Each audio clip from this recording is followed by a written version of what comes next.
მშვიდობისა დღეს 16 დეკემბერია სამშაბათი თქვენ ერთსულოვნების დილას უყურებთ გეგი ნემსიწვერიძესთან და ელისაბედ აბულაძესთან ერთად ყველას ბედნიერ წარმატებულ მშვიდობიან დღეს გისურვებთ. დილა მშვიდობისა ყველას მშვიდობიან და ბედნიერ დღეს გისურვებთ და შევეცდებით საინტერესო გადაცემა შემოგთავაზოთ. პირველ რიგში უნდა ვნახოთ საეკლესიო კალენდარი, გავიგოთ ვის იხსენიებს დღეს 16 დეკემბერს საქართველოს მართლმადიდებელი სამოციქულო ეკლესია.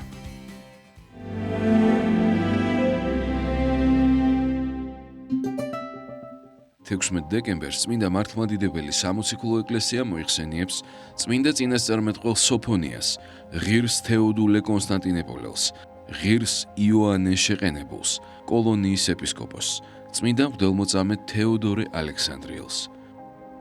დღევანდელი დღის მფარველი წმინდანების ლოცვით და მეოხებით უფალმა დაიცვას და დაიფაროს სრულიად საქართველო. ამინ.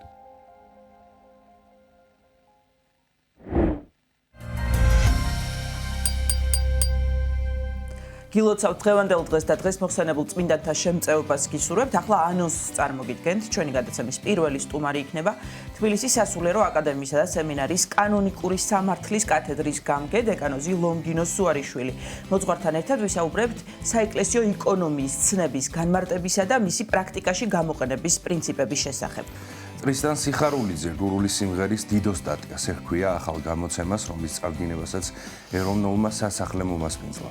წიგნი გურული ხალხური სიმღერების შემსრულებლისა და ღვაწლმოსილი ლოტბარის ტრისტან სიხარულიძის შესახებ გვიამბობს. გადაცემის მსვლელობისას ვნახავთ ნინო გელაშვილის მიერ მომზადებულ სიუჟეტს.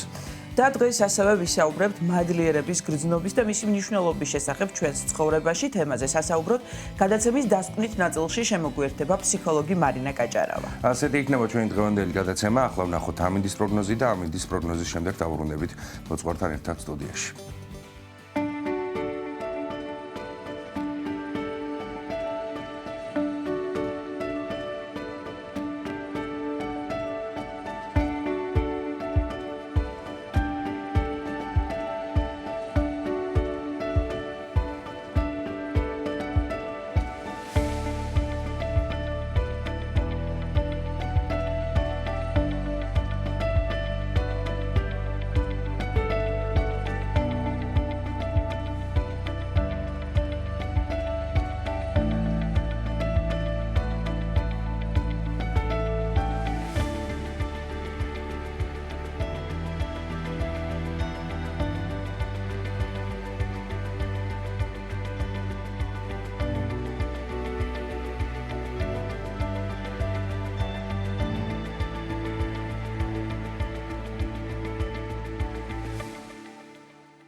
ვაგრძელებთ გადაცემას და წარმოგიდგენთ გადაცემის პირველ სტუმარს თბილისის სასულიერო აკადემიისა და სემინარის კანონიკური სამართლის კათედრის ხელმძღვანელი დეკანოზი ლონგინო სუარიშვილი. შემოგვიერთდა მამა ლონგინოსთან ერთად ვისაუბრებთ საეკლესიო იკონომიის ცნების განმარტებასა და მისი პრაქტიკაში გამოყენების პრინციპების შესახებ. დაგლოცეთ მამაო, ძალიან დიდი მადლობა ჩვენთან მობრძანებისთვის.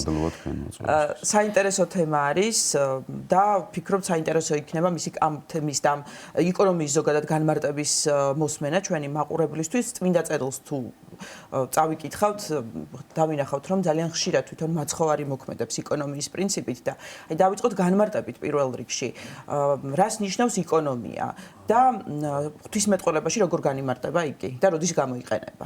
დიახ, დიდი მადლობა კიდევ ერთხელ მოწვევისათვის. თვითონ ეს ცნება და ეს საკითხი შეიძლება ითქვას საეკლესიო ცხოვრებაში არის არასობრივი საკითხი და საზოგადოების დიდმა ნაწილმა არც კი იცის, რომ ეკლესიაში არსებობს ესეთი ცნება და ეს არის ეკლესიის ცხოვრების ნაწილი. თვითონ ტერმინოლოგიურად რო განმარტოთ უპირველეს ყოვლისა, ორი ესეთი ცნება არსებობს ბერძნული, რა თქმა უნდა, ეს არის აკრებია და არის იკონომია. სანამ იკონომიას განმარტავ, ჯერ უნდა გავერკვიოთ რა არის აკრებია. აკრებია ეს არის აბსოლუტური სიზუსტე. ანუ ის უცდომელობა, რაზეც ეკლესია დგას. ცოტა ესე თქვათ აბსტრაქტული ცნება, აკრებიაში მოიაზრება როგორც ეკლესიის უცდომელი დოგმატური სწავლება, თქვათ თეორიული, რომელიც სოფლიო კრებებზე იქნა მიღებული, საეკლესიო უცდომელი ტრადიცია და გარდამოცემა, რაზეც დგას ეკლესია და მათ შორის, რა თქმა უნდა, ეკლესიის საეკლესიო კანონმდებლობა. ძირითადად აქ იგულისხმება ის კანონები, რომლებიც ეგრეთ წოდებულ სოფლიო საეკლესიო კრებებზე იქნა მიღებული. და ეს კანონები რა არის ეკლესიაში? ეს არის ნორმა, რისი მიხედვითაც უნდა იცხოვროს ადამიანმა და რა ნორმებია ეს? ესენი ეხება ეკლესიის სხვადასხვა სფეროს. მღვდლობას, ყოფით ცხოვრებას, ქორწინებას, ზიარებას, სამონასტრო ცხოვრებას, საეკლესიო ქონებას, სხვა უამრავ რამეს. ანუ ეს არის მარეგულირებელი კანონები, თქვათ, წინაპირობები რა უნდა იყოს, რა პასუხისმგებლობა ეკისრება ადამიანს ამა თუ იმ სფეროში, ამა თუ იმ სტატუსის ადამიანს და ასე შემდეგ. და რატო არსებობს ეს ნორმები ეკლესიაში? საეკლესიო კანონისტების განმარტები და ღვთისმეტყველებაშიც ესეა. რომ ეკლესია თეოლოგიურად ხო ესეა, რომ ეს გახლავთ იესო ქრისტეს სხეული, ანუ ღმერთის სხეული. თავი არის ქრისტე. ღმერთი არის აბსოლუტური წესრიგი. ამიტომ შეუძლებელია თავი იყოს წესიერი თუ სხეული და სხეული მოწესრიგებელი. სწორედ იმის გამო, რომ ეკლესია ქრისტეს სხეულის მოწოდებას პასუხობდეს, ამიტომაც აუცილებელია გარკვეული ესეთი წესრიგი არსებობდეს ეკლესიაში და აი ამ წესრიგის შენარჩუნების ერთ-ერთი საშუალება გახლავთ სწორედ ეს აკრებიული კანონები, ან ეს ნორმები, რაც ეკლესიამ დაადგინა. ამით რის ახსნა მინდა, რომ კანონი კი ეწოდება, მაგრამ ეს არ გახლავთ წმინდა წყლის იურიდიული რაღაცა დისციპლინური კანონები, რომ რამე არ შემეშალოს და უბრალოდ საზოგადოებრივი წესრიგი იყოს ეკლესიაში. ანუ უფრო უპირატესი აქ ის არის, რომ ჩვენ ეკლესიის სხეულის ასე თქვა წევრობას უნდა ვუპასუხოთ, რომ ნამდვილად მისი სხეულის წევრები ვართ. ეს არის ნორმა, რომელიც ეხება მარხვაცას და ასე შემდეგ. იკონომია რა არის? იკონომია არის ესე განიმარტება ორი სიტყვისაგან, იკო და ნომია ბერძნულში, იკია ნიშნავს სახლს, თქვათ საცხოვრებელს, ნომოსე გამგე, მნე, გამშელი. ანუ სიტყვასიტყვით თარგმნოთ სახლის გამგე. აი იკონომოსიც აქედან მოდის, მნე, მაგრამ თეოლოგიაში ეს ითარგმნება როგორც განგებულება და ამ შემთხვევაში იგულისხმება სამღვდელო განგებულება. და თეოლოგიაში პირველი იკონომია ეწოდა მაცხოვრის განკაცებას, ანუ განგებულებით მოქმედებას. რა არის განგებულება? აი ძალიან ესე თქვათ გასაგებ ენაზე რო ახსნათ. განგებულება არის ესეთი სამღვდელო მოვლენა და ქმედება, რასაც ადამიანის ლოგიკა ბოლომდე ვერ წუდება. და მაცხოვრის განკაცებასაც იმიტომ ეწოდა განგება, რომ ლოგიკაში ვერ ჩავსვათ, როგორ შეიძლება დაუსაბამო, უხილავი და დაუსრულებელი არსება, რომელიც არის ღმერთი, კონკრეტულ ისტორიულ ეპოქაში ადამიანის სხეულით მოევლინა ამ ქვეყანას. ამიტომ ეწოდა მას განგებულებითი მოქმედება, რასაც ადამიანი ვერ ამოხსნის. და შესაბამისად საეკლესიო ცხოვრებაში ხდება ისე, რომ დრო და დრო ეკლესიას უწევს ამ ნორმებიდან განგებულებითი გადახვევა. აი ეს არის იკონომია. და უფრო კარგად რო ახსნათ, ბევრი ამას ესე განმარტავს, რომ გამონაკლისი. თლად ბოლომდე გამონაკლისი არ არის. ახლა რა განსხვავდება იკონომია გამონაკლისისაგან? გამონაკლისი მაინც ეს არის ადამიანური მიდგომა, როცა შენ შეიძლება რაღაცას თხოვ და შენზე გამონაკლისს უშვებ. სულთა იმ პრინციპიდან გამომდინარე, რომ შენ გასიამოვნო. მარხვის პერიოდში შეიძლება თუნდაც მარხვა და ნებისმიერ საკითხში, მაგრამ იკონომია ეს არის არაუბრალოდ ჩემი პირადი დამოკიდებულება, თქვა კონკრეტული ადამიანის მიმართ იმას შემოსობ მარხვა ან რაღაცა. ეს არის განგებულებითი მოქმედება, რომ ობიექტური მიზეზი არსებობს იმისა, რის გამოც აუცილებელია რომ ნორმის მოქმედება დროებით შევაჩერო, კი არ გავაუქმო, თქვა აკრებიული მოქმედება და მისგან დროებით ასე თქვა გადავუხვიო. აი თუნდაც ახლა წეღან მარხვა ახსენეთ. საეკლესიო აკრები ანუ ნორმა ითხოვს, რომ განსაზღვრულია კონკრეტული დღეები, როცა ადამიანებმა უნდა იმარხულონ, ხო? ძირითადად ეს თქვა ყველაზე ადრეული მარხვები ეს გახლავთ ოთხშაბათი, პარასკევის მარხვა და დიდი მარხვა. და ტიპიკონიც კი არის გაწერილი, როგორ უნდა იმარხულოს ადამიანმა ამ დღეებში. და კანონში წერია, რომ ქრისტიანი ადამიანი, რომელიც შეგნებულად ამას იგნორს უკეთებს, ის საეკლესიო სასჯელსაც ექვემდებარება, როგორც დამარღვეველი საეკლესიო კანონის. მაგრამ იქვე გვიწერია კანონში, ვთქვათ, ქალი ახალნამშობიარებია, ან მოხუცია, ან რაიმე სხვა სხეულებრივი უძლურება აქვს. შესაბამისად, ჩვენ თუ ამ კანონის მიხედვით ვამარხულებთ იმ სიმკაცრით, ამას შეიძლება მისი ჯანმრთელობის მდგომარეობა უფრო დაამძიმოს, ან საერთოდ სიკვდილიანობა გამოიწვიოს. და ამ დროს ეკლესიის მიზანი არ არის ადამიანი კანონის მსხვერპლად აქციოს. აი ესაა აქ არსობრივი. შესაბამისად, აქ ჩერდება კანონის ეს მოქმედება და ჩვენ მოქმედებით განგებულებით. ანუ თუნდაც ის რომ შემსუბუქებას უკეთებთ ესეთ ადამიანს მარხვაში. იმის დამიხედვით, რა დონეზეც ეს არის ამისი საჭიროება. ყოველთვის შერბილებისკენ არის მიმართული ეკონომია თუ შესაძლებელია რომ გამკაცრებისკენაც იყოს? აი საინტერესო კითხვაა, რომ ძირითად შემთხვევაში ჩვენ მაინც ხოლმე შერბილებასთან გვაქვს თითქოს საქმე და ესე აღქმული რომ ეკონომია, რომ კანონი ეს არის სიმკაცრე და ეკონომია ყველა შემთხვევაში ეს არის შერბილება, ანუ რაღაცა მოწყალებისკენ გადახვევა. რეალურად აკრებია მთლად სიმკაცრე არ არის. ეს არის სიზუსტე და ნორმა. ეკონომია არის ამ ნორმიდან გადახვევა და ნორმიდან გადახვევა შეიძლება იყოს შერბილებულიც და შეიძლება იყოს გამკაცრებულიც. ანუ სიმკაცრე ეს ძალიან მნიშვნელოვანი საკითხია, რომ აპრიორი კარგს არ ნიშნავს. დიახ. სიკეთის მოყანი შეიძლება არ იყოს ხოლმე. რა თქმა უნდა, ამიტომ ჩვენ ესე აღვიქოთ, რომ რაც მკაცრია, უფრო უკეთესია. რეალურად ეკლესია ესე არ უყურებს. აი მაგალითად იგივე მარხვის თემა რო ავიღოთ. ჩვენ ამ შემთხვევაში შერბილებულ მაგალითი მოვიყვანთ, თუმცა შეიძლება შერბილება მოხდეს ხო ამ კანონის, მაგრამ არის როცა ადამიანი ძიმეცოდოში ვარდება, საეკლესიო კანონი ითვალისწინებს, რომ ეპიტიმის, ანუ საეკლესიო სასჯელის მოტივით შემოგვდელმა დამატებითი მარხვა დაუწესოს ადამიანს, ანუ იმ დღეებში სამარხულოს, როცა სხვა ადამიანები არ მარხულობენ. თქვათ ეხლა გვიწერია 4 შაბათის პარასკევი კანონში, მე შეიძლება ადამიანი ყოველდღე ვამარხულო თქვათ 1 თვე. იმიტომ რომ თქვათ პირველ ზიარებამდე მოემზადოს. ამ შემთხვევაში გამკაცრებასთან გვაქვს საქმე, მაგრამ მაინც ეკონომია. იმიტომ რომ ეს არ არის ნორმა, რომელიც შეიძლება განმაზოგადო და ყველა ადამიანს მოვარგო. და რაც ყველაზე მნიშვნელოვანია და მთავარია, რომ ეკონომია კიდევ ამბობ გამონაკლისი კი არ არის, ეს არის საჭირო დროს უფრო მეტად სამართლიანი მოქმედება. აი აქ ერთი ესეთი ცნებაც მინდა გამარტო, რომ კანონისა და სამართლის ურთიერთმიმართება. საეკლესიო სამართალი რაზე აგებული? რომ კანონი რა თქმა უნდა თითქოს თავისთავში გულისხმობს მართლმსაჯულების აღსრულებას და სამართლიანობის დაცვას, მაგრამ მიუხედავად ამისა კანონი აპრიორი არ ნიშნავს რომ ყველა შემთხვევაში სამართლიანობასთან გვაქვს საქმე. კანონი შეიძლება ითქვას ეს არის იარაღი, რითაც ჩვენ და სამართლიანობა აღვასრულოთ. მაგრამ არის მომენტები, როცა კანონის აღსრულებით შეიძლება ბოლომდე დარწმუნებულები ვერ ვიყოთ სამართლიანთაც მოვიქეცით თუ არა. იგივე რაც ახლა მარხვასთან დაკავშირებით თქვი, რომ კანონი კი ითხოვს უნდა ვამარხულოთ კაცრად ადამიანი, მაგრამ თუ ადამიანი მოკვდება ამ კაცრი მარხვის დაცვით, აქ უკვე უსამართლობასთან გვაქვს საქმე. და ამის ყველაზე კარგი მაგალითი რა არის? მაცხოვრის მაგალითი ისახარებიდან, როცა მასთან მრუშობაში მხილებული დედაკაცი მიყავთ. და რასაუნებიანი კი უდეველი მოძღვრები, ანუ ვინც საეკლესიო ასე თქვა იერარქია იყო. რომ მოსეს ჯული დადგენილია, რომ ხალი უნდა ქვებით ჩაიქოლოს, ვინც ქმარს უღალატებს და მხილებული იქნება. და მართლა ეწერა მოსეს ჯულში, ანუ კანონი ამას ითხოვდა. და კანონი და მაცხვარი რას პასუხობს, ვინც უცოდველია პირველი ქვა იმან ესროლოს. აი ესა ეკონომით მოქმედება, რომ ამ შემთხვევაში კანონზე მაღლა სამართლიანობა დააყენა მაცხვარმა, ანუ მორალური მიდგომა, ვიდრე თქვათ ეს ბუკვალიზმი.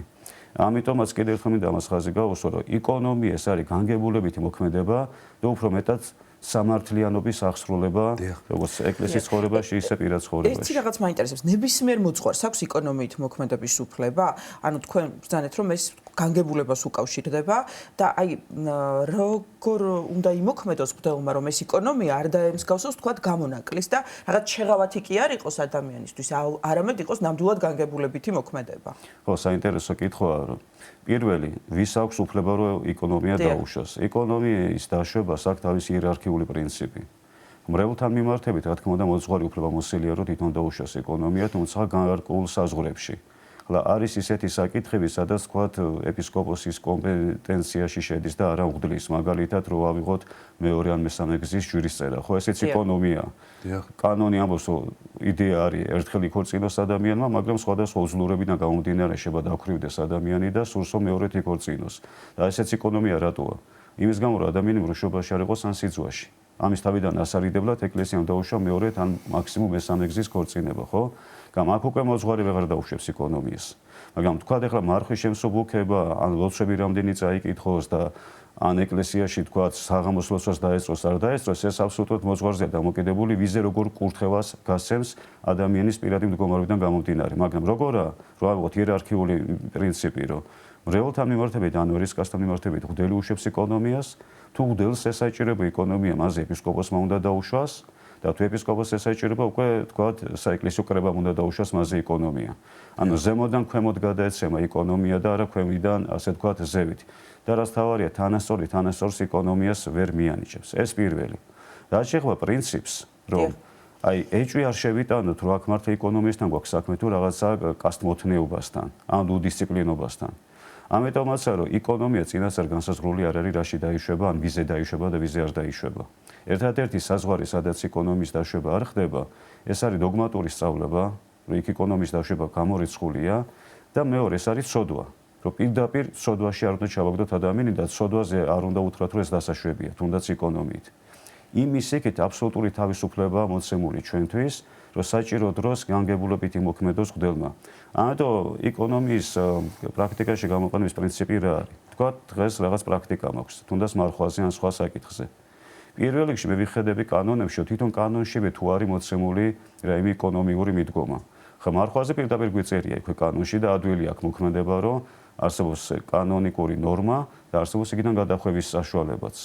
ან თქვათ იგივე მღვდლებზე გვიწერია, რომ ახალმონათლული არ შეიძლება ეგრევე მღვდელი გახდეს ან ეპისკოპოსი ადამიანი, გამიქვე გვიწერია კანონში თუ რაიმეს ასე თქვათ საგანგებო მდგომარეობასთან გვაქვს საქმე და ეს ადამიანი მომზადებულია, შეიძლება მალევე გახდეს მღვდელი ან ეპისკოპოსი და ასე შემდეგ. მაგრამ თქვათ ისეთი მოვლენასთან გვაქვს საქმე, სადაც კანონში ამაზე მითითება არ არის. აი აქ რას ვაკეთებ? აქ უკვე საეკლესიო ისტორიას და ტრადიციას ვეცნობი, რომ ეკლესიამ პრაქტიკაში რადარა საკითხებში დაუშვა ეკონომია. და მე ასე ვთქვათ, ეს ხდება ჩემთვის სახელმძღვანელო. მაგრამ მიუხედავად იმისა, რომ ეს აუცილებელი მოთხოვნა, რომ ან კანონში ჩავიხედო, ან საეკლესიო ტრადიციას გავეცნო და რომ ეს შეცდომა არ დაუშვა და ჩემი თბილისში სიტყვაზე არ ვიფანტაზიორო, ესე რომ ვთქვათ და ადამიანის შეცდომაში არ შევიყვანო. მაინც არის საკითხები, რომ მარტო წარსულისკენ გახედვა არ არის აუცილებელი პირობა, რატო? ხა ჩვენ თუ ვიტყვით, რომ ყველა შემთხვევაში წარსული მაგალითებით უნდა მიხემძღვანელოთ, მაშინ ესე შიხში შევალთ. იმიტომ, როდესღაც ეკლესიამ გარკვეულ საკითხებში პირველად ხო დაუშვა ეკონომია, მას რო წარსულისკენ გაიხედა, არ ექნებოდა ამის მაგალითი. და თუ ამ პრინციპით იქნებოდა, მაშინ ეკონომია არასდროს არ დაიშვებოდა ეკლესიაში. შესაბამისად, დღესაც შეიძლება ეკლესია ან ცალკეული სასულიერო პირი ისეთი ფაქტის წინაშე დაადგეს, რაშიც ეკლესია ჯერ გამოცდილება არ აქვს. ვითარდება მსოფლიო, ვითარდება ადამიანთა ცხოვრება, კულტურა, ახალი გამოწვევებია, თუნდაც რა ვიყო დღეს ხელოვნური ინტელექტის ეპოქაში ვცხოვრობთ, ხელოვნური განაყოფიერების ეპოქაში ვცხოვრობთ, და უამრავი კიდე რა გამოწვევები იქნება არ ვიცით. ეკლესია ამ რეალობაში ცხოვრობს. თუნდაც მე-19 საუკუნეში და აღარ ვარ პირველ თესლონიკში, ეკლესია ამაზე ვერ ივსჯელებთ, იმიტომ რომ რეალობაში ეს საკითხები არ იდგა. ახლა უწევს მსჯელობა. ახლა უწევს მსჯელობა. შესაბამისად ნახეთ რა არის, რომ ის კანონები არის საფუძველი, რის საფუძველზეც მე შეიძლება დღეს ახალი რეგულაციები შევიმუშავო და დღეს ვიმოქმედო ეკონომიით. ამიტომაც ნახეთ რა არის, რომ ხშირად ეკონომიის დაშვების დროს შეიძლება ცალკეული მღვდელი ან ეპისკოპოსი ან ადგილობრივი კრებაც გახდეს კრიტიკის ობიექტი და ხალხმა მიიჩნიოს, რომ მან რჯულიდან გადაუხვია, ან მამათა კანონებიდან გადაუხვია. დაბნეულობა გამოიწვევს, იმიტომ რომ მანამდე ამის მაგალითი არ გვაქვს. უპრეცედენტო რაღაც ნაბიჯი გადავდგი. და ამიტომაც არის ზოგჯერ შედეგობრივად ფასდება, სწორი იყო თუ არა ეს მოქმედება და სამართლიანი. მამალონიოს, აი ბევრი სხვადასხვა მაგალითი მოიყვანეთ. აკრიბიასა და ეკონომიას შორის არსებობს თუ არა სხვა რაიმე სახის მსგავსება, რამაც შეიძლება ადამიანის შეცდომაში შეიყვანოს, რომ ვერ გაარჩიოს ერთმანეთისგან რა არის ეკონომია, რა არის აკრიბია. იცით რა არის, ესეთი პრინციპი არსებობს, რომ აკრიბიას არის მუდმივი ნორმა ეკლესიაში, რომელიც არ იცვლება. ეხლა მიუხედავად იმისა, რომ ის აკრიბიული კანონები ისტორიულად პირველ 1000 წელიწადშია მიღებული ეკლესიაში, შვიდ მსოფლიო კრებაზე. ეს დღემდე ძალმოსილი კანონია. როცა სამოქალაქო კანონებში შეიძლება ერთი კვირის წინ მიღებული კანონმა უკვე არ ივარგოს და გაუქმდეს, ხო? ესეც საინტერესო პრინციპია, როგორ ახერხებს ეკლესია პირველი 1000 წლიური კანონებით დღემდე ხელმძღვანელობას. ამაში სწორედ ეკონომია ეხმარება ეკლესიას, რომ მუდმივ სიცოცხლის უნარიანობას ანიჭებს იმ პირველი 1000 წლების კანონებს. მაგრამ ეკონომია მიუხედავად ამისა, მაინც არის დროებითი გადახვევა და არა ჩამონაცვლებელი აკრებიული ნორმის. აი თუნდაც მარხვაზე რაც თქვი, ეს არის დროებითი გადახვევა. ადამიანი როგორც კი გამოჯამრთელდება და დაუბრუნდება ხორციელი ძალები, ის უკვე აკრებიულ მოთხოვნას უნდა დაუბრუნდეს. გამ არის ადამიანების ისეთი ჯანმრთელობის ხრივ ისეთი მდგომარეობა, როცა მთელი ცხოვრება შეიძლება ეკონომია მქონდეს მასზე დაშვებული, ანუ ვერასდროს ვერ ვამარხულო იმ სიმკაცრით, რაც კანონში მიწერია. და მიუხედავად იმისა, კონკრეტულ პიროვნებაზე მუდმივად მაგ დაშვება ეკონომიის, ეს მაინც აღნიშნავს, რომ ამით აკრებია ჩავანაცვლე. ამიტომაცაა, რომ აი ეს რო არ აგვერიოს და ეკონომია აკრებიათ არ მივიჩნიოთ, ამიტომაცაა ის ორგანო უნდა იყოს კომპეტენტური, ვინც ეკლესიაში ეკონომიას უშვებს, რომ მან ეს ისტორია და ეს აკრებიული კანონების ისტორიული კონტექსტის და მათი ავთენტურობა ზუსტად იცოდეს. და რაც მნიშვნელოვანია, გვაქვს ესეთი ეკონომია, იქ გამკაცრებას რო ვთქვით, რომელიც ეკლესიაში ლამის კანონის სახეს იღებს, მაგრამ მაინც ბოლომდე აკრებია არ არის. არის რო ავიღოთ ეპისკოპოსების ცოლოსნობა. მე-6 მსოფლიო საეკლესიო კრების მე-12 კანონით აიგზავნა ეპისკოპოსებისათვის ცოლებთან თანაცხოვრება. მანამდე კანონით ეს აკრძალული არ იყო. ეხლა კითხვა ჩნდება, ცოდვა თუ არ არის ცოდვა. თუ ეს ცოდვა იყო, ეკლესია არასდროს არ დაუშვებდა. ესე იგი არ იყო ცოდვა. ესე იგი ეს არ იყო ცოდვა. და იმ კანონში პირდაპირ წერია, იმიტომ რომ მოციქულთა კანონი გვაქვს, სადაც წერია, რომ ეპისკოპოსი თუ ცოლს გაშორდება იმ მოტივით, რომ შეუფერებლად მიაჩნია ცოლქმრული თანაცხოვრება თავისი სტატუსისათვის, ესეთი ეპისკოპოსი შეუჩერდეს ეპისკოპოსობა და თუ ის ურჩობაში იქნება, მაშინ განიკვეთოს, როგორც შეურაცხყოფელი ქორწინების სიწმინდის. მოციქულთა კანონში გვეწერია ეს. ამ დროს სტრულის კრება ამბობს, რომ ცოლები აღარ ყავდეთ.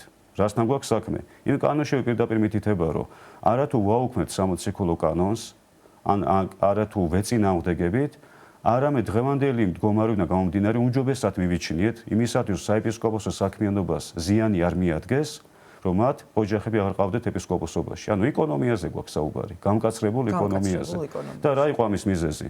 რომ ოჯახები რახან ყავდათ ეპისკოპოსებს, მავნე ჩვევა ჩამოყალიბდა წესი, რომ მემკვიდრეობით გადაეცემოდა საეპისკოპოსო თანამდებობა მამიდან შვილზე, შვილიდან მამაზე და რაღაც ესეთ დინასტიურ სახეს იღებდა საქართველოშიც კი რა თქმა უნდა მეფეთა გვარებიდან ძირითადად და ასე შემდეგ და საეკლესიო კანონიკა ამას არ ითვალისწინებს ადამიანი ღირსების დამიხედვით უნდა გამოვარჩიოთ ინდივიდუალურად და არა გვარტომობის ან ისის თავშესამოვლობის მიხედვით და საეკლესიო ქონებაც რჩებოდა ზოგჯერ ოჯახს და ამით ეკლესიას რა თქმა უნდა ზიანი ადგებოდა და სიჯანსაღისათვის ეკლესიამ უმჯობესად ესე მიიჩნია. იმის მერე 17 საუკუნეა გასული, ეს მე-7 საუკუნეში იყო მე-6 სოფლიო კრება. და შეიძლება თქვას კანონივით არის, მაგრამ მაინც ეს არის ეკონომია. შეიძლება გადაიხედოს თქვათ, ხო? რაღაც მომენტი. ეხლა იცი რა შეიძლება ცოტა ესეთი აბსურდული ის ამაზე საუბარი იყო, რომ პარალელურად ხო არ დაეშვათ ის ძველი წესი ზოგიერთ ეკლესიაში. მაგრამ ნუ ეხლა ამას ბევრი არ იწყნარებს და ამას არც კი მსჯელობენ, იმიტომ რომ 17 საუკუნე რახან ხელუხლებელია და მსოფლიო კრების მიერა მიღებული რეალურად ლეგიტიმური სოფლიო კრება იქნება, რომ ამაში ცვლილება შეიტანოს. დიახ. ესე იგი პრინციპის მოქმედების პრინციპს რაც ეხება თქვენ ეს განმარტეთ და კიდევ ერთხელ რომ ვთქვათ, მე როგორც გავიგე, თუ სწორად გავიგე და მაყურებელმაც, გააჩნია საკითხს, შესაძლებელია მოძღვარმა გამოიყენოს ეკონომია, ან ეპისკოპოსმა, ან შესაძლებელია წმინდა სინოდმა და ეკლესიის სისავსემ, ხო? ესე გავიგე. ესეთი იერარქიულობა კი გააჩნია რა საკითხთან გვაქვს შეხება. ხლა მარტივ და ყოფი ცხოვრებაში რაც სჭირდება ერის ადამიანს იგდელი კომპეტენტურია რომ თვითონ დაუშვას ეკონომიკურად ხდელს უნდა ესმოდეს. აი კარგად კომპეტენტური უნდა იყოს, ან შეიძლება კომპეტენტურ ადამიანს კითხოს რომ შეცდომა არ დაუშვას და ნახეთ ეკონომის დაშვება იმიტომ რომ სამართლიანი მიდგომა რომ არც ზედმეტი სიმკაცრით ადამიანს ზიანი არ მივაყენოთ. აი ძალიან კარგად წერია მესამე კანონში მე-6 სოფლიო კრების რომ არც ზედმეტმა სიმკაცრე გამამწარებელი არ იყოს ადამიანისათვის. და ზედმეტი სირბილე კიდე მოშვებულობისა და უდისციპლინობის საბაბი არ გახდეს ეკლესიაში. ზომიერება ეს. ხო, ამიტომაც აქ სამართლიანი მიდგომაა, რომ ეკონომია არ გახდეს ამავე დროს მიშვებულობის, უდისციპლინობის და ეს უაზრო შეღავათების, ასე ვთქვათ, მაპროვოცირებელი. და შესაბამისად, რა თქმა უნდა, საკითხის სირთულის და მიხედვით უფრო ასე ვთქვათ, იზრდება ის ორგანო, ასე ვთქვათ, იზრდება ის მოთხოვნა, რომელმა ორგანომ უნდა მიენიჭოს ადამიანს, ასე ვთქვათ, ეკონომია. გააჩნია როგორი სირთულის საკითხთან გვაქვს საქმე, მაგრამ აქ პრინციპი რა არის?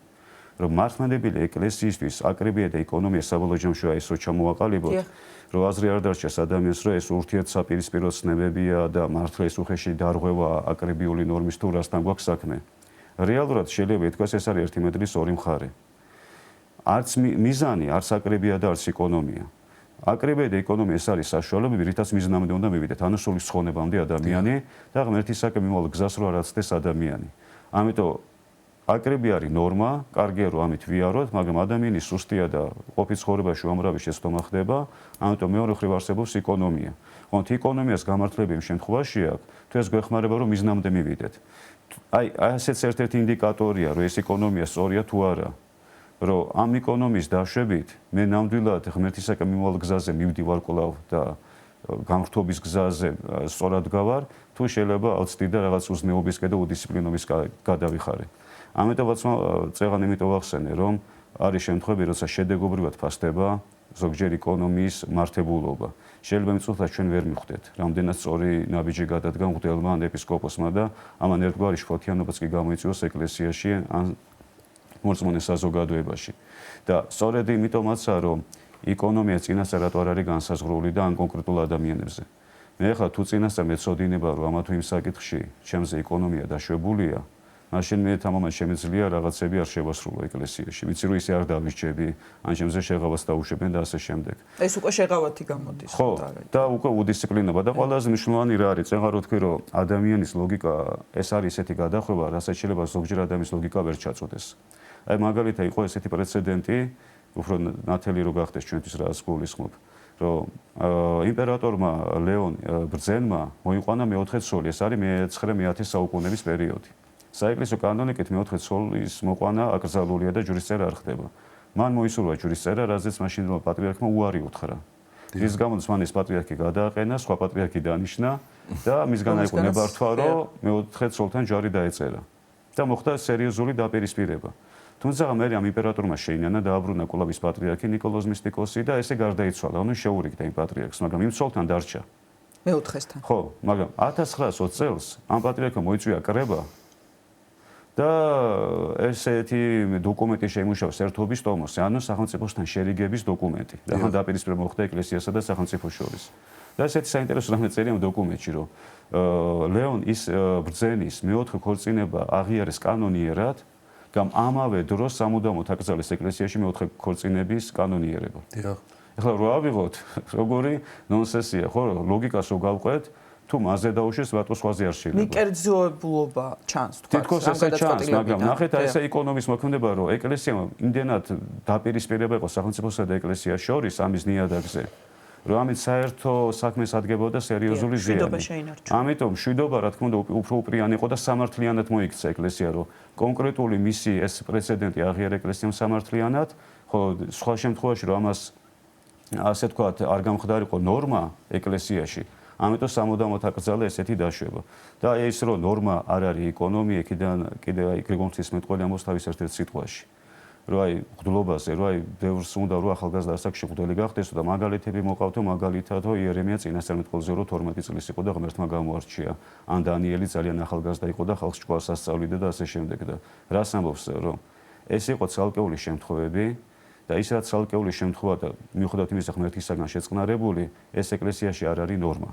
ამიტომ მეორეს მხრივ ეკონომია არ შეიძლება ნორმად იქცეს ეკლესიაში და ამით აკრებიული მოთხოვნა, ასე ვთქვათ, გადაფაროს. ეს უკვე ასე ვთქვათ უდისციპლინობა ეკლესიაში. მამა ლონგინოს სულ ერთი წუთი გრჩება, აი მაცხოვრის მიმართება შაბათთან, ხო? აქაც ეკონომიით მოქმედებს მაცხოვარი, წმინდა წერილიდან ეს ჩანს და აი დღევანდელ დღეს რაღაც პარალელი რო გავავლოთ, აი მაგალითად ადამიანი ლოცულობს და ამ დროს რაღაცა ხდება, საშინელება იწვის სახლი და ანუ არ წყვეტს ლოცვას, ხო? ხო არის ხოლმე რაღაც ესეთი ცოტა ფანატიკური დამოკიდებულება აი სარწმუნოების მიმართ, როდესაც თქვა შეიძლება ქვეყანა იქცეოდეს და შენ ანუ შვილს რაღაც ჭირდებოდეს, მეუღლეს რაღაც ჭირდებოდეს და არა მე ლოცულობ, თქვა. ესეც ალბათ არასწორი არის, ხო? კი, აბსოლუტურად გეთანხმები. სწორედ ეგ ვიგულისხმევ, რომ ბუკვალიზმის მსხვერპლი არ უნდა გახდეს ადამიანი.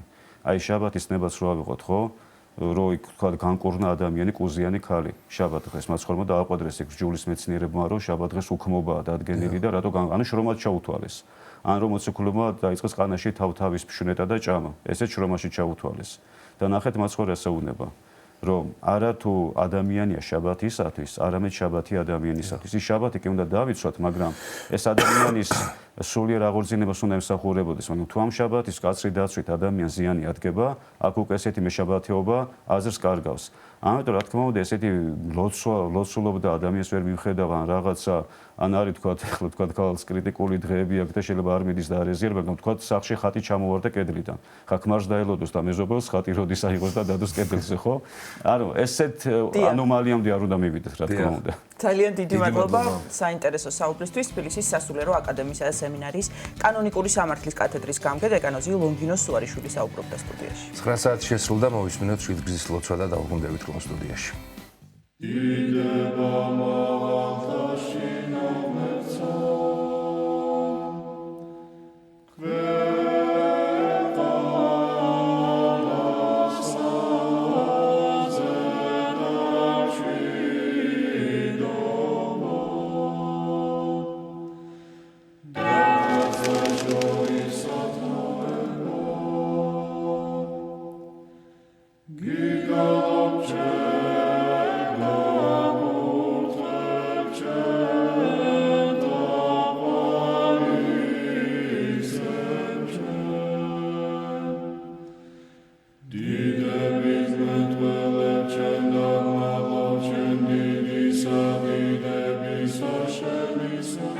ამოუჩვენო, რომელი ხარ ცათაშინა, წმინდა იყავ სახელი შენი, მოვედინ სუფევა შენი, იყავ ნება შენი, ვით არცა ცათაშინა, ეგრეცა ქვეყანასა ზედა, პური ჩვენი არსობისა, მომეც ჩვენ დღეს და მომიტევენ ჩვენ თანანადებნი ჩვენი, ვით არცა ჩვენ მიუტევებთ თანამდებთა მათ ჩვენთა. და ნუ შემიყანებ ჩვენ განსაცდელსა, არამედ მიხსნენ ჩვენ ბოროტისაგან. რამე თუ შენი არს სუფევა, ძალი და დიდება, მამისა, დაძისა და წმინდისა სულისა, აწდა მარადის და უკუნითი უკუნისამდე. ამინ.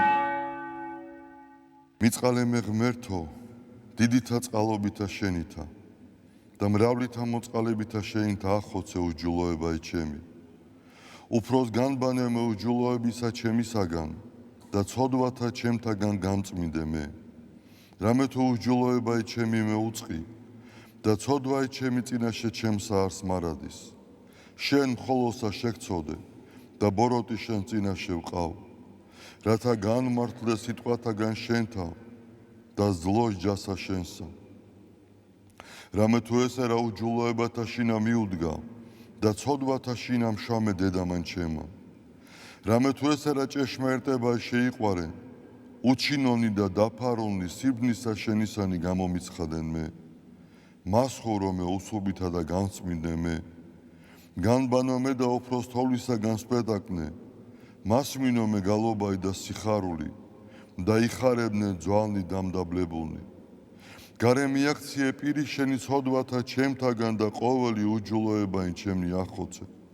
გული წმინდა დაბადე ჩემთანა ღმერთო და სული წრფელი განმიახლე გვამსა ჩემსა. ნუ განმაგდებ მე პირისა შენისაგან და სულსა წმინდასა შენსა ნუ მიმიღებ ჩემგან.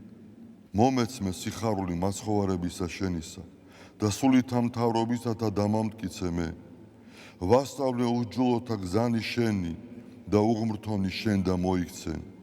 მიხსენ მე სიცხთაგან ღმერთო, ღმერთო ცხოვრებისა ჩემისაო.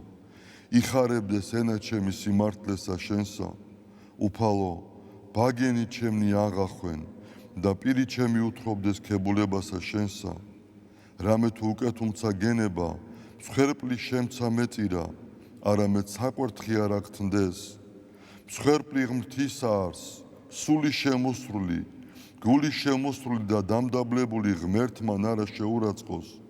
კეთილი უყვა უფალო ნებითა შენითა სიონსა და აღეშენენ ზღუდენი იერუსალიმისანი, მაშინ გთნდეს მსხვერპლი სიმართლისა შესაწირავი და ყოვლად დასაწველი, მაშინ შესწირნენ საკურთხეველსა შენსა ზედა ზვარაკნი. დიდება მამასა და ძესა და წმინდასა სულსა, აწდა მარადის და უკუნითი უკუნისამდე ამინ. ალილუია, ალილუია, ალილუია. დიდება შენ და ღმერთო. ალილუია, ალილუია, ალილუია. დიდება შენ და ღმერთო. ალილუია, ალილუია, ალილუია. დიდება შენ და ღმერთო ჩვენო, დიდება შენ და. ღვთისმშობელო ქალწულო გიხაროდენ, მიმადლებულო მარიამ უფალი შენთანა. კურთხეულ ხარ შენ დედათა შორის და კურთხეულ არს ნაყოფი მუცლისა შენისა. რამე თუ მაცხოვარე გვიშევ სულთა ჩვენთა. უფალო დიდება შენ და გადაარჩინე და გამთლიანე საქართველო. უფალო დიდება შენ და გადაარჩინე და გამთლიანე საქართველო. უფალო დიდება შენ და გადაარჩინე და გამთლიანე საქართველო.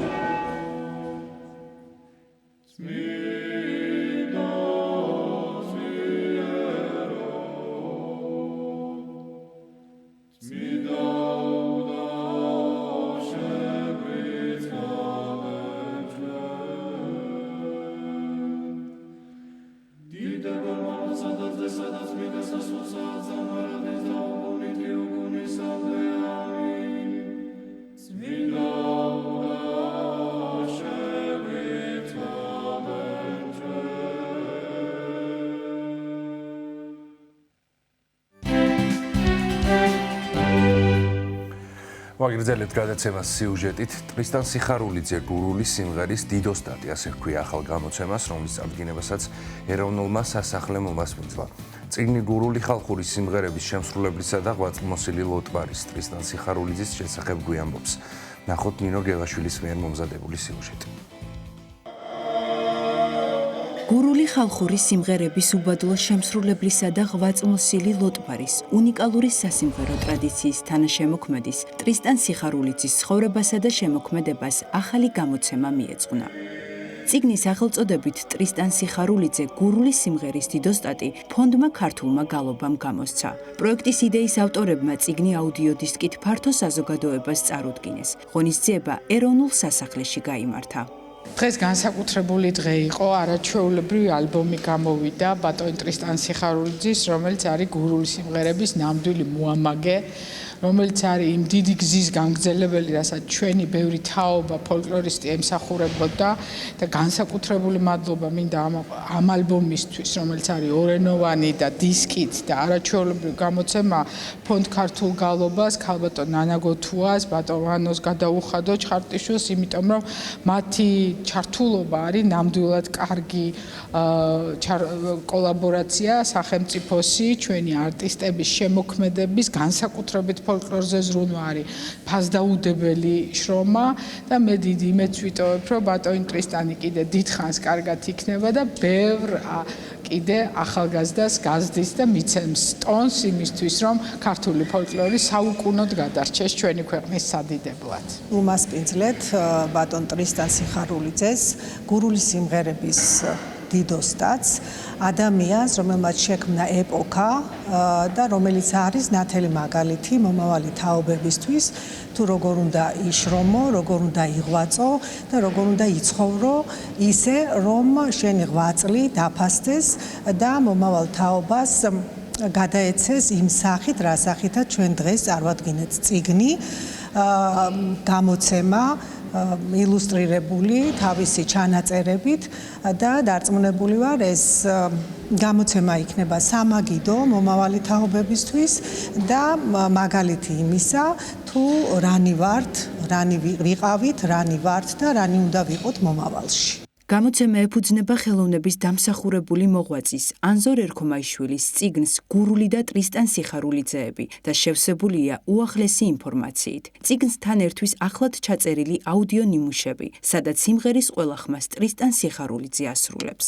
აუდიო ჩაწერა გალობის უნივერსიტეტის ხმის ჩამწერ სტუდიაში განხორციელდა. დიდი სიხარული და ბედნიერება მეწვია დღეს, რომ ამდენი ხალხი მეფერება. ამდენი ხალხი მოვიდა ჩემი წიგნის პრეზენტაციაზე. უდიდესი მადლობა მინდა გადავხადო მას იმ ხალხს, ვინც ეს პირველ რიგში მოვიფიქრა, მე განახორციელა, განსაკუთრებული მადლობა მინდა უთხრა ნანა გოთუას, რომელმაც დიდი წვლილი შეიტანა საერთოდ ჩემი ადამიანობის და ჩემი შემოქმედებითი საღამოების გაკეთებისთვის. მადლობა მინდა უთხრა ქალბატონ მინის, ჩვენს რომელიც მესწრება დღეს აგერ, ჩემს უზარმაზარ მეგობარს ვანო ჩხარდიშვილს და სულ ყველას ხალხს, ვინც აქ არიან. საღამოზე ფონდმა ქართულმა გალობამ ტრისტან სიხარულიძეს გალობის უნივერსიტეტის საპატიო დოქტორის წოდება გადასცა. აღსანიშნავია, რომ ტრისტან სიხარულიძეს გურული სიმღერის აღდგენა პოპულარიზაციაში შეტანილი წვლილისათვის 2013 წელს გურული სიმღერის მოამაგის საპატიო წოდება მიენიჭა.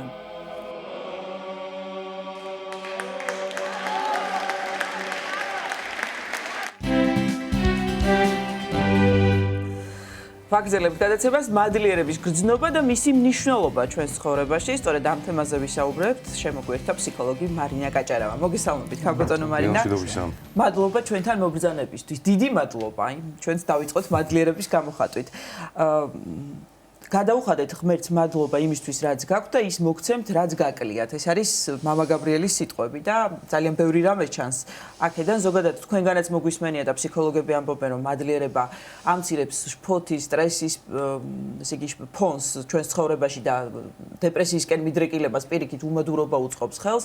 აი სწორედ ამ თემებზე გვინდა საუბარი, რატომ არის ასეთი მნიშვნელოვანი მადლიერების გამოხატვა და აი რამდენად მნიშვნელოვანია სწორედ გამოხატვა, იმიტომ რომ შესაძლებელია შინაგანად გრძნობდე, რომ ვიღაცის მიმართ ვარ მადლიერი, მაგრამ ეს არ გამომიხატავს. აი გამოხატვა რატომ არის მნიშვნელოვანი? მოგესალმებით. აღმოჩნდა, რომ მადლიერება ესე როგა თუ განვიხილოთ ნეირობიოლოგიურ ჭრილში, აღმოჩნდა, რომ ამ დროს ძალიან ბევრი ცენტრი აქტიურდება თავის ტვინში. კერძოდ, დამაჯილდოებელი სისტემა, ერთ-ერთი, რომელიც გულისხმობს იმ ჯილდოს განცდას, როდესაც ადამიანს რაღაცა სასიამოვნო ემართება, ანუ ვთქვათ, რაღაცა არის დაკავშირებული სიხარულთან, თუმცა სიხარულისგან მადლიერება განსხვავდება საკმაოდ. მეორე არის ეგრეთ წოდებული პრეფრონტალური კორტექსი, რომელიც გახლავთ პასუხისმგებელი ჩვენს პასუხისმგებლობაზე და პასუხისმგებელი არის ჩვენს არჩევანზე, ასე ვთქვათ. და ასევე ხდება გააქტიურება, ოღონდ პირიქით ეს დამშვიდება ეგრეთ წოდებული სტრესის ცენტრის ამიგდალასი და კორტიზოლის დაწევა. ერთდროულად ხდება მადლიერების განცდის დროს ეს არის ძალიან რთული მდგენელებისგან შედგება და გამოხატვა კი თქვენ რაც ბრძანეთ, როდესაც ადამიანი მადლიერია და მადლობას ამბობს, სიტყვაზე ჩვენ არაერთხელ გვითქვამს, რომ სიტყვას აქვს ძალიან დიდი ძალა და მისი ესე გასროლა არ შეიძლება, ვთქვათ, უპასუხისმგებლოდ, იმიტომ რომ ყოველთვის მას მოყვება რაღაცა უკავშირი და მადლიერება არის ის ჯერ ესეთი ნახეთ კოგნიტურ ელემენტს შეიცავს, მორალურს, ანუ მე უნდა გავიაზრო რაღაცა. აქ მარტო ეს არ არის, რომ განცდა მაქვს, ვთქვათ, უნდა გაიაზრო. ასევე ძალიან მნიშვნელოვანია ამ დროს ოქსიტოცინი გამოიყოფა, რომელიც ნდობასა და ერთგულებას უზრუნველყოფს ადამიანში. ეხლა ეს ნეირობიოლოგია ერთის მხრივ არის დასტური უბრალოდ, თორე ყველა ქრისტიანმა იცის და ადამიანმა იცის, რომ თუ ის მადლიერია, მასში ყოფობს სიმშვიდე და ეს სიმშვიდე არის ყველაზე ერთ-ერთი მნიშვნელოვანი ემოცია. აი მე რო ვთქვი, რომ განსხვავება, თქო სიხარულის დროს შეიძლება იყოს ადამიანი აგზნებული, ძალიან გახარებული, რაღაცა მაღალი ვიბრაცია იყოს, მაგრამ მადლიერება არის სიმშვიდე, ბალანსი, რაღაც სისავსის განცდა, რაც ძალიან მნიშვნელოვანია და თქვენ სწორად შენიშნეთ, როდესაც თქვით, რომ რა თქმა უნდა, ესე პირდაპირ თქმა ზოგჯერ ყურცუდად ხდება, რომ უმადურობა იწვევს დეპრესიას. შეიძლება არ იწვევს, მაგრამ მდგენელია ერთ-ერთი და ეს არის იგივე დინამიური ფსიქიატრიის აზრიც ფსიქიატრების ამასთან დაკავშირებით, რომ აღმოჩნდა, რომ რაც მეტად მადლიერი ადამიანი, მით მეტად მშვიდი, დაბალანსებული და მეტი ნდობა აქვს და ნდობა სამყაროსადმი, რასაც ეძახიან, ესეც არის კავშირში მადლიერებასთან. ანუ რაც ხდება ჩვენ თავს, იმაში დავინახო პოზიტივი, ანუ ვაზროვნებ თან ამ დროს დაიწევა, თქოთ, იგივე სტრესის ჰორმონი და ადამიანში შემოდის ეს რაღაცა სისრულის და სისავსის განცდა. ამიტომ თურმე ადამიანებს, როდესაც ვეუბნებით, რომ შენი თავი აირჩიე და დააყენე სწორ ადგილას და გიყვარდეს მოყვასი როგორც თავითვისი, საკუთარი თავის სიყვარული სწორედ ამას ნიშნავს, ღვთისადმი მადლიერებას. აი იმ მაქსიმალურად იმ პოზიტიური სიკეთის გაცემას, კეთილი სიტყვების იგივე განუსჯელობას სხვათა აუცილებლად ეს დაგიბრუნდება შენს. აქედან გამომდინარე თავის სიყვარული თუ იმას გონია რომ ის არის რომ რაც შეიძლება მეტი მე მომეცით და მე დამავარეთ ყველაფერი თავზე. არა, ეს არის პირიქით რაც შეიძლება მეტი გასცე რომ ის მოგიბრუნდეს სიკეთით და კეთილად. ეს არის თანდაყოლილი სათნოება, მადლიერების გრძნობა თუ ეს დროთა განმავლობაში გამოცდილებიდან გამომდინარე ცხოვრების განმავლობაში შესაძლებელია რომ დაისწავლოს. მე საინტერესო კითხვაა. თანდაყოლილი. ეგ ცოტა რთულია, იცით რა, იმიტომ რომ მაგაზე ბევრი საუბარია აი დანაშაულის განცდაზე და სირცხულზე, ეს მოყვება შლეიფია თუ ეს მერე სოციალიზაციის პროცესია. ადამიანს ალბათ სულისთვისება მე მგონია ეს მადლიერება, იმიტომ რომ სულისთვისება არის ძალიან ბევრი რამე, რითიც ჩვენი სამშვინველი არის გამდიდრებული, სწორედ ეს არის სინდისის რაც ფსიქოლოგიაში სხვა სახელით არის სინდისის მაგვარი ინსტანცია, ეს არის ცოდვის შიში, ანუ რაღაცის დაკარგვის შიში და ასევე არის ის რაღაცა საოცარი წყურვილი, რომელიც ყველა ადამიანში არის იმთავითვე, რომ შეუერთდეს შემოქმედს, ანუ მივიდეს მასთან.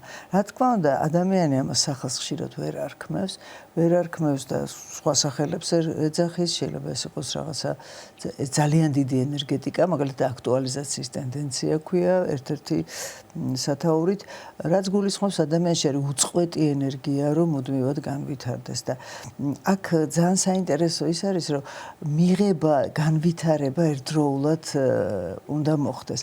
აი თითქოს ხო არის, რომ მე ჩემი თავი თუ მივიღე და მადლიერი ვარ, მაშინ განვითარება სად არის? არის ხომ ეს კითხვა და აი სწორედ ამაშია მთელი ამისი სიბრძნე, რომ მიღება მადლიერებას თუ არ მოყვა მუდმივი განვითარებისადმი, თქოთ ლტოლვა და ეს ლტოლვის აქტუალიზაციის ჩანაცვლება, მაშინ ადამიანი შეიძლება თვითკმაყოფილად გადაიქცეს, რომ წამოვწვევი ტახტზე, რა კარგი ბიჭი ვარ და ყველაფერი წესრიგში მაქვს და არაფერი არ მჭირდება. არა, ეს არის მუდმივი პროცესი და საერთოდ ადამიანი არის პროცესი. ადამიანი არ არის სტატიკა, რომ ამ პროცესში სიცოცხლის ბოლომდე გაქვს შანსი, აი რისი შანსი, ეს ალბათ უკვე ადამიანი თვითონ ამას საზღვრავს და არჩევანი სად უნდა გააკეთოს. რაღაცა ძალიან ბევრი რამე გვაქვს თანდაყოლილი, არსებობს მოსაზრება, რომ მინიმუმ 7 თაობასთან გვაქვს ჩვენ წვდომა. აი არსებობს ესეთი თამაში, სხვა შორის წარმართული თამაშია და ძალიან ბევრ ქვეყანაში არის, ცენტრში დგას ერთი ადამიანი, უჭირავს ძალიან გრძელი ჯოხი და ბევრი ლენტები თუ გინახავთ ეგეთი და ხალხი გარშემო ტრიალებს რაღაც ამ ლენტებით და ეს არის თითქოს კავშირი წინაპრებთან და თქვენ რო წარმოიდგინოთ რა მხელა ინფორმაციის მფლობელი ვართ არის ადამიანი გენეტიკურად რა მხელა შლეიფი მოყვება ჩვენ და როგორი რა მხელა რეპერტუარი ქცევის ასე ვთქვათ და შესაძლებელი იგივე სცენარები რაღაცას თქვათ რაღაცას იმეორებ რაღაცას აღარ უფიქრდები ნამდვილად ძალიან ბევრი რამე მოყვება თუმცა ეხლა მთლად სუფთაფურცელი ადამიანი არ არის და ვერ იქნება მაგრამ მე ხშირად ვადარებ ხოლმე აი ნეგატივს როდესაც ფოტოს იღებს ადამიანი და შემდგომში შეიძლება ძალიან ლამაზი პეიზაჟი გადაიღოს და ძალიან დიდი სილამაზე მაგრამ ფოტო ისე გაამჟღავნოს რომ არაფერი არ გამოვიდეს ხო რაღაცა დახარვესდეს ანუ სოციალიზაციას და აღზრდას აქვს ძალიან დიდი მნიშვნელობა მაგრამ რა მოყვება ბუნებამაც არ უშველო ხო რა თქმა რა მოყვება ადამიანს ეს ძალიან მნიშვნელოვანია რაღაცა მოყვება ეს არის გენეტიკური ბიოსამედიცინო მდგენელი, რაღაცა არის ფსიქოლოგიური, რომელიც არის ასევე სხვათა შორის ბევრი რამე, იგივე ტემპერამენტი, იგივე ხასიათი, ესეც არის მოყვება ადამიანს, რაღაცას სწავლობს, დასწავლა ხდება და ყალიბდება კარკასი პიროვნული და მე ამ სოციალიზაციის პროცესში ღირებულებათა სისტემა, რომელიც არის ინდივიდუალური და ეს არის სწორედ ის შკალა, რასაც ჩვენ ვაძლევთ ჩვენ შვილებს და მე ჩვენს თვითონ ირჩევს ადამიანი, რა არის სწორი, რა არ არის სწორი, კარგი და ცუდის, ასე ვთქვათ, ბოროტის და კეთილის გარჩევა, აი ზღაპრებიდან რო იწყება, რა თქმა უნდა, ძალიან ბევრ რამეს მე სწავლობს ადამიანი და მაინც პიროვნული არის ყველაზე მნიშვნელოვანი თვითონ პიროვნება რა არჩევანს გააკეთებს თავის ცხოვრებაში და რომელ მხარეს დადგება. იმუშავებს თუ არა თავის სუსტი მხარეების განვითარებაზე. რა თქმა უნდა და მადლიერება სწორედ ის არის, რომ ყოველი წუთი, რომელიც მოგვეცემა, არის სწორედ მიზეზი იმისა, რომ მადლობელი ვიყოთ შემოქმედის და ზოგადად მშობლების, ერთმანეთის, სამყაროსი, რასაც ხედავთ, სადაც ვართ, ეს არის საჩუქარი და საჩუქარი, როდესაც გაგხარ მადლიერი. რა თქმა უნდა, აი 10 კეთროვანის განკურნების ისტორია ხო წმინდა წერილიდან უფალს ხო არ ჭირდება ჩვენი მადლობა, მაგრამ მოიკითხა რომ სად არისო ის 9 დანარჩენი, რომლებმაც არ გამოხატეს მადლიერება, ანუ ჩვენ გვჭირდება, დიახ. უფლის ხსოვნაც ჩვენ გვჭირდება, მადლიერება ჩვენ გვჭირდება და მსახურებაც ჩვენ გვჭირდება. უფალი ყოვლად უჭირველია. დიახ. ქალბატონი მარინა, აი მადლიერება რა გავლენას, რა დადებით გავლენას ახდენს ჩვენს პირად ურთიერთობებზე, თქვათ, აი რამდენად უფრო დალაგებულია ჩვენი ურთიერთობები, თუნდაც ოჯახის წევრებთან, მეგობრებთან, ახლობლებთან, სამსახურში, როდესაც ჩვენ ვაფასებთ იმას, რაც გვაქვს. აი სწორედ ერთ-ერთი მდგენელი, როგორც მოგახსენეთ, არის ძალიან რთული ემოცია, თქო, მადლიერება, იმიტომ რომ ბევრი მდგენელი აქ არის, სწორედ სოციალურ-მორალური კომპონენტი, ესე ქვია ამას. ანუ აქ იგულისხმება ურთიერთობები და ღირებულებათა სისტემა. და იცით, მე თუ თქვენ რასაც აკეთებთ, მე იმას ვხედავ, მე იმას ვიაზრებ და იმის მადლობელი ვარ, მე თქვენდამი ნდობა მიჩნდება, ხო? ანუ პირდაპირ კავშირში არის ნდობასთან და ურთიერთობის გაუმჯობესებასთან. აი ელემენტარულად ავიღოთ. ბავშვი, რომელიც 5 დავალებიდან გააკეთა 1. მშობელი ეუბნება, რომ ყოჩახეს რო გააკეთე. და იგივე შეუძლია მადლობაც უთხრას, რომ მადლობა, მე ძალიან გამახარე ამით. და ავიღოთ მეორე მშობელი, როდესაც 5 დავალებიდან 1 ვერ გააკეთა და 4 გააკეთა და ეჩხუბება იმ ერთზე.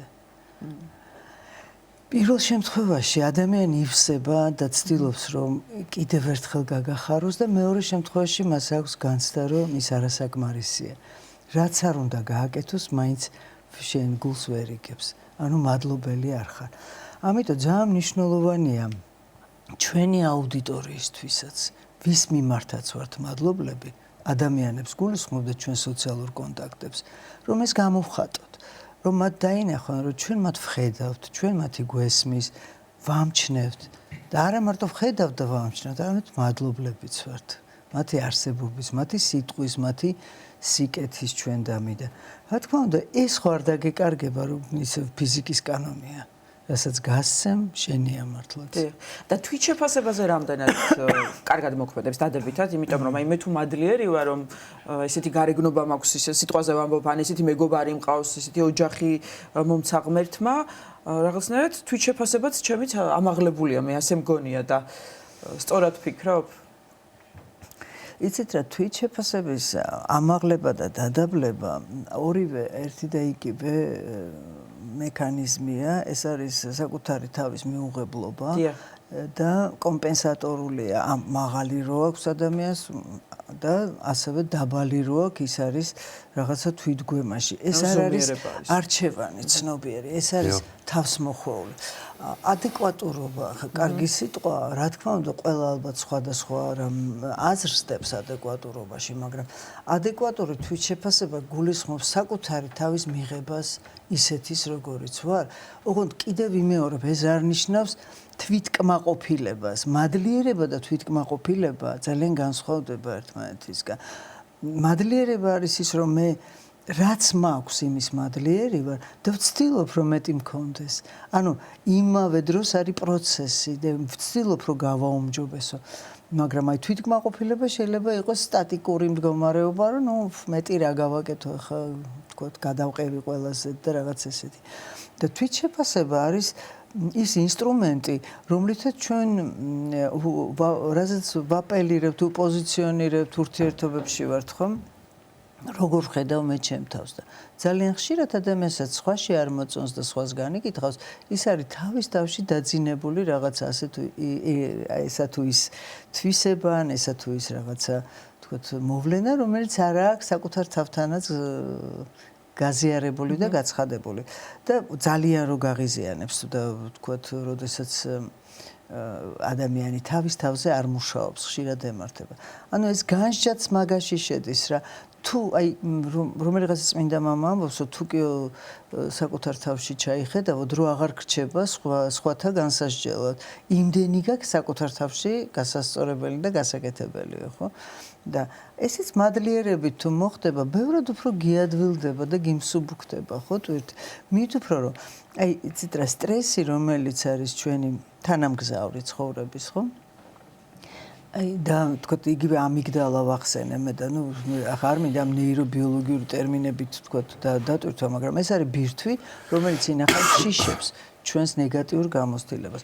და ის სწორედ ნეგატიური გამოცდილების რაღაცნაირი ტრანსფორმირება ხდება ერთის მხრივ და მეორეს მხრივ ისეთი ნივთიერებები გამოიყოფა, რომელიც აი დედა რო შვილს აჭმევს, თქოთ რძით რომ ნდობა ჩამოყალიბდეს და ეს ოქსიტოცინი ვახსენე ესეთი ექსპერიმენტით ჩაუტარებიათ რომ თქოთ სადაც ბიზნეს მოლაპარაკებაზე ეს შეასხეს ხალხს და ბევრად უფრო მეტი კონტრაქტი დაიდო მაშინ ვიდრე მაშინ როდესაც ეს არ გააკეთეს. ანუ ახსენ ნდობასთან არის დაკავშირებული და ეს ყველაფერი ერთად გეძლება მადლიერების დროს. ამიტომ ის რასაც ჩვენი ეკლესია ქრისტიანობა გვასწავლის, არაფერი არ არის შემთხვევით და ყველაფერს აქვს თავისი ბაზა. აი ჭაში ჩავარდნილის არაკი გამოგხსენ და ახლა უცებ ქალბატონო მარინა, აი ერთი მომენტია რომ მადლიერება უნდა გამოხატოს ადამიანმა, რა თქმა უნდა, მაგრამ მეორე ადამიანი რომელიც მუდმივად იცხოვს რომ მადლობა გადაუხადო და მუდმივად ჭირდება რაღაც აპლოდისმენტები ჩადენილი სიკეთისთვის და რაღაცნაირად ცდილობ რომ განერიდო მე ესეთ ადამიანს. აი ხომ გადაგარჩინე მეგობარო და გაიქცევა და ჩავარდება ისევ ჭაში, ხო? ეს დამადლება ხა დამადლება არავის არ გვსიამოვნებს, ოდესაც გვესმის, იმიტომ რომ ეს ხშირად გაგახსენონ, თქოთ იგივე რაღაცა რო გიჭირდა ოდესღაც და ვიღაცამ ხელი გამოგიწოდა, თუმცა ეს იმის გაჭირვებაა, ვინც გახსენებს და წესით არ უნდა გაღიზიანებდეს. თქვათ აი ადამიანი რომელსაც ხშირად ჭირდება ვალიდაცია, ხო ლამაზი ვარ, აბა როგორ მე ხო კარგად თქვი, აბა როგორ თქვი, აბა ხო გახსოვს ის რომ გაგიკეთე და აი ანუ მას ჭირდება ეს მისი დანაკლისია, არა ჩემი. რა ვიცი, რა თქმა უნდა, კიდევ ერთხელ ვეტყვი მადლობას და ხო თუ ძალიან ხშირად კიდევ ვეტყვი და მექნება უბრალოდ ადამიანს ვისაც თქვათ მსგავსი მოთხოვნილება აქვს ამას მე ჩემ პრობლემად არ მივიღებ. ეს არის სწორედ საზღვრების დაცვის უნივერსალური ხელოვნება, იმიტომ რომ თქვენსაც ჩემ თავზე არ მივიღებ. და აი სრულდება თითქმის ჩვენთვის განკუთვნილი საეთერო დრო თქვენ ისაუბრეთ ძალიან კარგად აი თანდაყოლილი თქვათ არის თუ არა და როგორ შეიძლება რომ ჩვენ თავს დავეხმაროთ რომ ეს გზნობა გამოვიმუშაოთ აი რაღაცნაირად რომ შევაჯამოთ და ვისაც გვაკლია მადლიერება ან გვიჭირს გამოხატვა ზოგს მორიდების უხერხულობის გზნობაც შეიძლება ჰქონდეს არ ვიცი აი გამოხატვასთან დაკავშირებით და რაღაცა ფიქრობდეს რომ მისი მადლობა არც არავის ჭირდება აი რას გვირჩევთ ამასთან დაკავშირებით რას ურჩევთ ჩვენს მაყურებელს იცით ზოგს გამარჯვების თქმაც ერიდება და გამარჯვებაც არის გისურვოთ გამარჯვება. აი ქართულში ხო გამარჯვებასთან არის, მარჯვენით დგომასთან არის, ხო? და ერიდება, იმიტომ რომ ზოგჯერ ერიდება თავისი არსებობის ადამიანს და გონია რომ ისი არც მადლიერებაა საჭირო და არც ვერავინ ვერ ამჩნევს, ვერავინ ვერ ხედავს. ნუ ეს იმ ადამიანის პიროვნული, მან უნდა იფიქროს და იმუშაოს ამაზე და როგორ იმუშაოს. თუნდაც ის რომ აი ჩვენ დილას აღამას ლოცვებში არის პრინციპში თავიდან ბოლომდე მადლიერებაა, ხო, რას გამოხატავ. 4 ტიპის ურთიერთობა არის უფალთან. პირველი არის რომ რაღაცას ითხოვ, აი გათხოვებას, თქო რა ვიცი, ჩაბარებას, რაღაცა ოჯახის შექმნას. მერე არის რომ მადლიერი ხარ, თუ მოგეცა და რომ არ მოგეცეს, ესე იგი რაღაცისთვის ხდება ეს. მესამე არის რომ პატიებას ითხოვ, რომ თქო რაღაცა მაპატიე, ეს ძალიან მნიშვნელოვანი რამ არის, როდესაც აცნობიერებ და როგორ უთბობ ადამიანს გულს, რომელთანაც შეგიძლია მიხვიდე და უთხრა რომ მაპატიე, რომ მე თქო რაღაცა შემეშალა შენთან. და მეოთხე, როდესაც არაფერს არ ითხოვ და უბრალოდ ადიდებ, დიდება და მადლობა ღმერთს, აი ამას ამ. ეს არის ძირითადად ხშირ შემთხვევაში ადამიანებთან მიმართებაშიც ესეც და თვითონ ეს მადლიერება, რადგანაც ესეთი სასარგებლოა თურმე ადამიანისთვის, ამიტომ უნდა დავასწავლოთ ჩვენ თავს. ჩვენ როგორც დავისწავლეთ უმადურობა, ხო დავისწავლეთ უმადურობა და არ გამოხატვა. ძალიან მარტივად და აღმოჩნდა რომ ჩვენ ერთ დღეს არც მადლობელი ვარ და არც არავის ვეუბნები მაგას, იმიტომ რომ ყველა მოვალე ხართ, დიახ, ესე რომ მოიქცე. ხო დავისწავლე როგორღაც. აი ახლა უნდა გავაცნობიერო, ამიტომ შეიცავს ეს კოგნიტურ ელემენტს, სწორედ გააზრების ელემენტს და დავდგე და აი თუნდაც ძალით და თუნდაც მექანიკურად დავიწყო მადლობის თქმა და ამერიკული αφირმაციები სხვა არაფერი არ არის. αφირმაცია არის ტექსტი, რომელიც იწყება დილით, ახალ გაღვიძებული ადამიანი, რომ იგივე იძახის, რომ დღეს რა მაგარი დღეა და მადლობა და მე შემიძლია და მე გამომივა. და რატომ არის ეს მნიშვნელოვანი? იმიტომ რომ ყოველი სიტყვა ესმის ჩვენ თითოეულ უჯრედს, თმის ღერიდან დაწყებული ფეხის ფშხილამდე დამთავრებული. მილიარდობით და ტრილიარდობით უჯრედს და იმ უჯრედში შემოდის პოზიტივი, ენერგეტიკა პოზიტიური და პირიქით, როდესაც იწყებ, რომ რა საშინელებაა და დღეს რა გავაგარეთ და ამას ვერ ვიტან, იმას ვერ ვიტან, მოჯღანული ის დღე ეგეთი გაქვს, ხო? ამიტომ რაღაცა დააძალო შენ თავს. სხვათა შორის როგორც დაავადება, რომელიც შემოდის მარტივად და გადის რთულად, იმიტომ რომ ძალისხმევა ჭირდება ადამიანს, რომ განიკურნოს, ისევეა ჩვევა რჯულზე უმტკიცესიაო ჩვენ წინაპრებს ყველა რო თქოს და ჩვევასგან თუ მინდა თავი გავინთავისუფლო, მე უნდას ვამბობ და ეს უნდა არ არის ახლა ეს მასთი ეგრეთ წოდებული ნევროზი. ეს უნდა მინდათ გადავაკეთო, მე მინდა ავდგე დილით, მე მინდა ეს გავაკეთო. ანუ ჩემ თავში ეგრეთ წოდებული ჩატვირთვა გავაკეთო პროგრამის, პოზიტიური პროგრამის, ანუ სეტინგი. როგორც რაღაც რეჟიმზე გავიყვანო. და აი ეს ცოტა ძალისხმევა ჭირდება, არც ძალიან ბევრი. ძალიან დიდი მადლობა საინტერესო საუბრისთვის. მადლობა ჩვენს მაყურებელს, ვინც გვიყურებდა დილის 9:00 და ფსიქოლოგი მარინა კაჭარავა იყო ჩვენი გადაცემის სტუმარი. დაასრულდა ჩვენი დღევანდელი გადაცემა. ელისაბედ აბულაძე და რეგინა მუსიძელიძე მუშაობდით თქვენთვის. მშვიდობიან და ბედნიერ დღეს გისურვებთ ყველას. ნახვამდის. და გილოცავთ ხვალინდელ დღესასწაულს, ბარბარობას.